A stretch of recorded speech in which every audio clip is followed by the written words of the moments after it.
Now let's bring in George Tsilis, senior markets correspondent here. George, we're talking Netflix.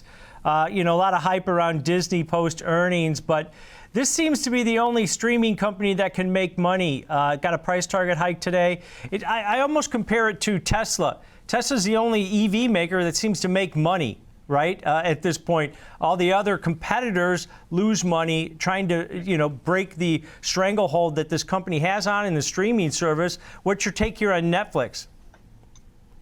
Well, I think, generally speaking or broadly speaking, just think about Netflix and how long it's been around as a company and how they've transitioned their business over multiple years. And I think that's important because they seem to have found the right recipe now, especially when you consider pricing. They've raised prices in the past year, but all of those people who were sharing on a free basis the passwords are now, again, given a choice. They can actually pay, but they pay an incremental fee, if you will, a paid sharing fee, while they're also expanding their offerings in terms of how people want to view their content. If you want the ad-supported model, you pay a cheaper price. If you want to add additional devices, you pay an additional price. If you want one device, you pay a smaller price. So what they're doing is they're giving consumers a lot of flexibility, and I think that's actually working out very well for them.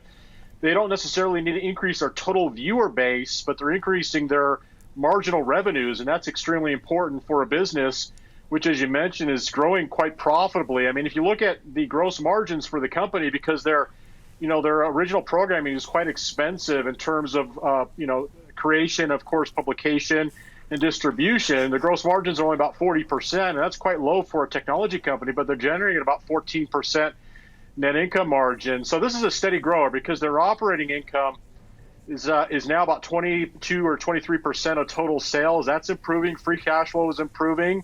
And sales don't necessarily need to be, exorbitant figures anymore. They're talking in the next 4 quarters or full fiscal year about 8% sales growth, but their earnings growth is expected to be about 12%.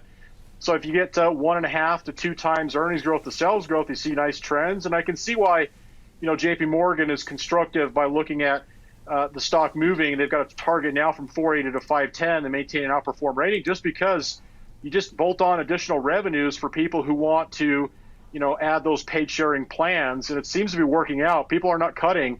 They've been adding. Because if you look at also the number of ads last quarter, year over year, 247 million total.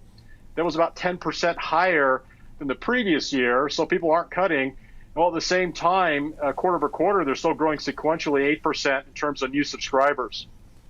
George, I have a really good story to tell, and then I have a cautionary tale about Netflix. And the good story is they're the clear streaming winner. With all these other companies struggling for profitabilities and cutting costs and raising prices, they have nothing but green shoots ahead of them. However, George, as good as Netflix is doing right now, buying back stock, increasing some of their numbers going forward, stock is still $255 off its all-time high. The cautionary tale for AI stocks right now that may be talking about valuations is you could be the winner and still be significantly off some of these high valuations. That's true. And so I think it's important you bring up, Kevin, because, you have to consider Netflix. Obviously, it had sort of a first mover advantage. It still maintains that, I think. And so with that said, because of that condition the company operates in, with other companies like Disney and Warner Brothers and Paramount, they're really struggling. And a lot of these companies have debt or balance sheet issues, which Netflix doesn't have. So I think that's important here. The valuation, if you look at forward, earnings multiple, it's about 36 times earnings. And if they're growing about 12%, earnings growth, that's 3 times earnings growth. Now, one would say, because it has that relative brand and first mover advantage, that it might be worth 2 to 2.5 times earnings growth. So you have to look at valuation as still perhaps rich, but if they continue to demonstrate operating growth and operating margin growth as well as free cash flow growth, that actually might be supportive of that valuation. So, the trend is clearly to the upside, at least if you look at the last year or so. It's still down from its 52-week highs or all-time highs, as you mentioned. And that's to be expected considering the year we had in 22, but it's making slow and steady or incremental gains in price. And I think that's what one would expect here or should expect in this stock as an investment. Yeah, George, what was the impact? The strike is officially over, but does that actually help when they're not able to produce shows, so they're not outlaying any capital? And as you mentioned, they didn't lose any subscribers. They gained almost 9 million subscribers last quarter, so that's actually going to help also, right?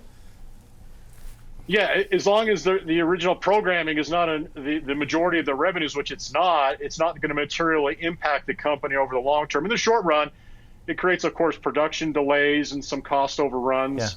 And I think that's also going to be built into the sales and EPS. But nonetheless, it's all the other content as well, which doesn't require, wasn't impacted by the writer's strike that we had in of course, Hollywood.